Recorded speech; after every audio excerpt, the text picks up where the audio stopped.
Now to the war in Ukraine. Vladimir Putin continuing to tighten his grip, declaring martial law. Putin illegally declared control of these 4 eastern territories last month.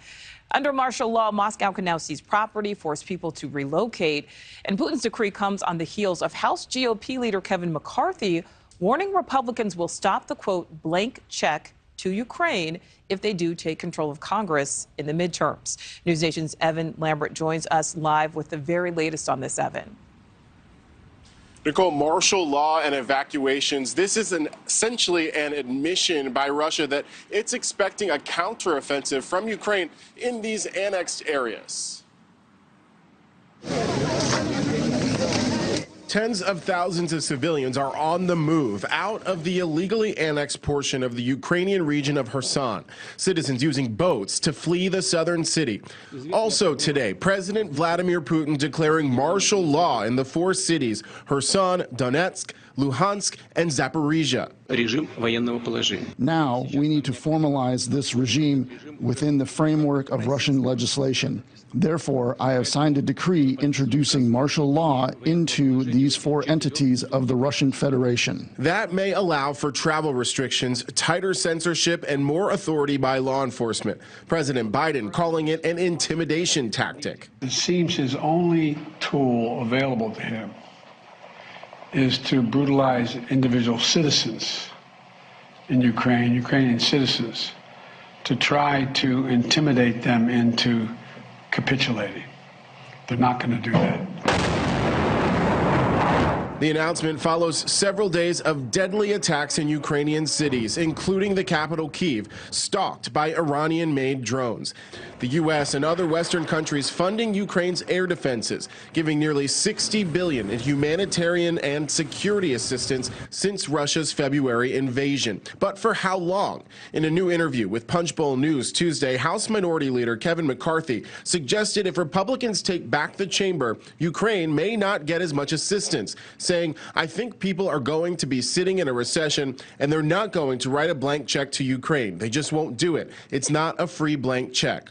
But other leaders in the Republican Party disagree, including former Vice President Mike Pence. We must continue to provide Ukraine with the resources to defend themselves. And we must continue to provide the generosity, compassion, and prayers of the American people until Russia relents and until peace is restored. And the Department of Justice just announcing in the last few hours that it has charged 12 foreign companies and individuals with exporting military equipment in support of Russia on the battlefield in violation of U.S. law. Nicole? All right, Evan, live in Washington. Thank you. Well, for a deeper dive into the war's escalation, let's bring in former ambassador to Georgia, Ian Kelly. Ian, thank you so much for being with us. Explain the significance of Putin now declaring martial law.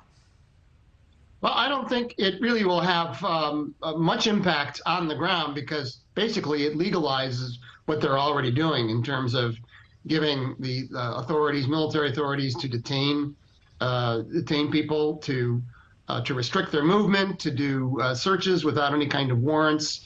I think what people are concerned about is it also authorizes these military authorities to set up territorial defense units, and there's a concern that they will be sending out their press gangs to force Ukrainians into the Russian army. Well, Ian, something that's certainly been noticed, Russia seems to be rapidly retreating from these captured Ukrainian cities, but at the same time, they are really hitting infrastructure hard or attempting to. Do you see this further escalating?